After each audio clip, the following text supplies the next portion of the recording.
The Barbara Bush Houston Literacy Foundation proudly presents a celebration of reading, made possible through the generosity of KPRC2, Phillips 66, and our many local supporters. Jean Becker served as Chief of Staff for President George H.W. Bush for nearly 25 years. Prior to that, she served as Deputy Press Secretary for First Lady Barbara Bush and was a newspaper reporter for 10 years, including a 4-year stint at USA Today. She is the author of New York Times bestseller, The Man I Knew, the amazing story of George H.W. Bush's post-presidency. Her latest book, Character Matters, and Other Life Lessons from George Herbert Walker Bush, was released in April. KPRC2's Frank Billingsley caught up with Jean Becker in President Bush's former Houston office to discuss why character matters.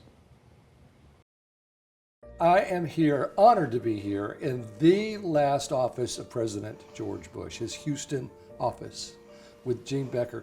This first, Jean, before we get to you, this is really something. This is a beautiful office on the 9th floor, an amazing downtown view. George Bush loved this office. He absolutely loved this office, and he traveled a lot in his post-presidency. But when he was in town, he would get here about 7 o'clock in the morning. He would come in, he would walk in, and he would have had 4 cups of coffee and would have read 3 newspapers. I would try to get here first, and he would open the front door and say, "Top of the morning, Jean. It's going to be a great day." And we off and running we would be. That's wonderful. You knew him for how long? Well, I first met him when I was a newspaper reporter for USA Today. I covered the 1988 campaign. But I came to Houston after he lost the election. I worked for Barbara Bush in the White House in her press office. And she asked me to come to Houston to help her with her memoirs. And about the time I was done with her memoirs, his first post-White House Chief of Staff retired. She told him she was going to retire after 1 year. And he asked me, he called me into this office. I sat in one of these chairs, and he said, "Barbara thinks that you could maybe fill in. I need to hire a new chief of staff. I don't know who to hire. Would you be willing to keep the seat warm?" This would have been March of '94. And Frank, I said to him, "I don't know how to be a chief of staff." I was a writer and a press person. I said, "I've never been anyone's boss. I've never done a budget. I can't be your chief of staff." He says, "You know what? We'll make it up as we go. I promise you I will hire someone by Labor Day." We never talked about it again. That was that. That was that. So this is it's a wonderful book.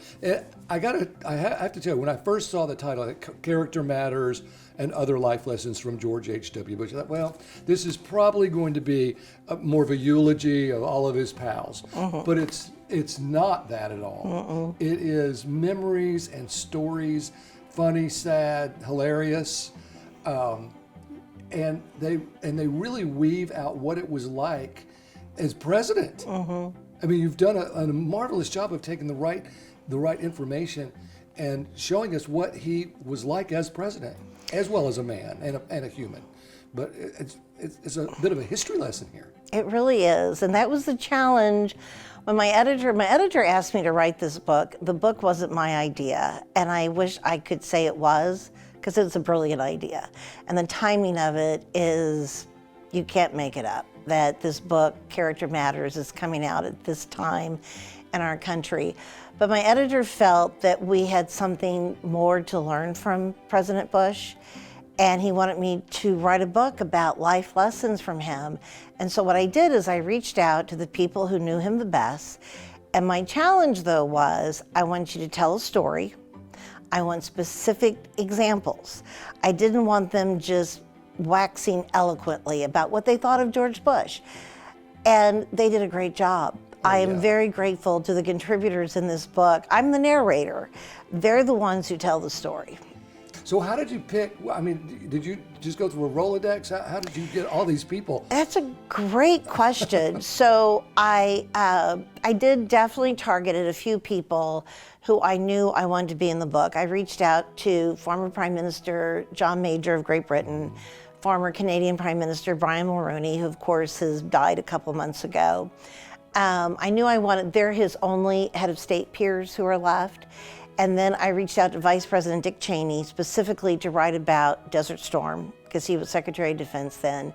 There were certain people, friends, who are colleagues, who I needed to tell very specific stories. Former Senator Rob Portman tells the story of the 1990 budget deal. But then, when I got them lined up, I reached out to President Clinton and asked him. I also reached out to Nancy Pelosi. They were big friends. Oh, yeah. And I wanted this book to be very nonpartisan. So I have an email blast of 600 Bush family and friends that I started when they were still alive. It was sort of my way of updating people on what's going on in their life, what was going on in their life. It's still active today. I still send them, news about the library and the Barbara Bush Foundation, et cetera. So I sent out an email to about 600 people and said, I'm doing this book. If you have a story, talk to me. Oh my God, my email. 1,200 emails back? Well, there's 156 contributors to the book, but two of the people on my email, well, there's a lot of interesting people on the email.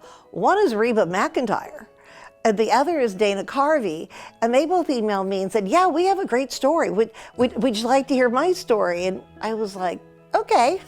Well, yes, I was would. You, what was the most surprising response? That was probably those two were right in line. Probably theirs. Yeah. Probably theirs, because it's just, out of the blue. And they're like, yes, we have a story we would like to tell. If you would like to hear it. Mm-hmm. Yes, I would. Yes, I would. Tell me something you learned you didn't know. Okay, so here's the main thing I learned that surprised me. I was his chief of staff for 25 years, and I knew how he treated me. He treated me with great respect. I knew that he listened to me. I knew that he respected my opinion. And I never really thought about it that I was a woman who was his chief of staff. Starting with Condi Rice's story, in the very first chapter, Condi writes an amazing story when she went to work in his White House for Brent Scowcroft in the National Security Office. She was a young Black woman who came out of Stanford, not well known in foreign policy circles at all. She was a Sovietologist, I think is the term. And they hired her to come be their expert on the Soviet Union. And with President Bush's first meeting at Malta with Mikhail Gorbachev, he motioned Condi over. Secretary Baker, his Secretary of State, was there, Brent Scowcroft, his national security advisor, who are his two main and trusted confidants, of course. But he motioned Condi over and he introduced her to Gorbachev. And Condi says in the book he did it very deliberately. I think she even says he did it loudly and made the point in front of his national security team, in front of his team. This is the woman who I listen to when it comes to the Soviet Union. And the point that Condi makes is that is how you empower a young Black woman. You don't just talk the talk, you walk the walk. It's such a great essay. I know the whole book is really something. Is there one that you just think, oh, that is the hook pin, that is the story that is the go-to? One of my, and I've been quoting it a lot, former Texas Speaker of the House, Joe Strauss, wrote an amazing essay about, it's a tough essay, about how politics were when President Bush was in Washington and how he could reach across the aisle, how people knew how to agree to disagree.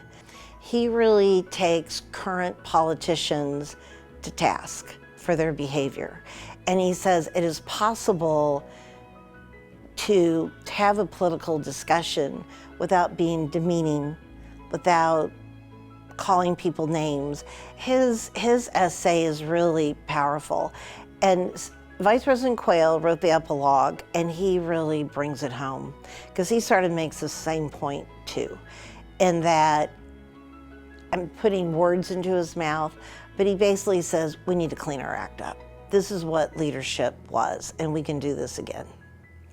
Because character matters. Mm-hmm. Character matters.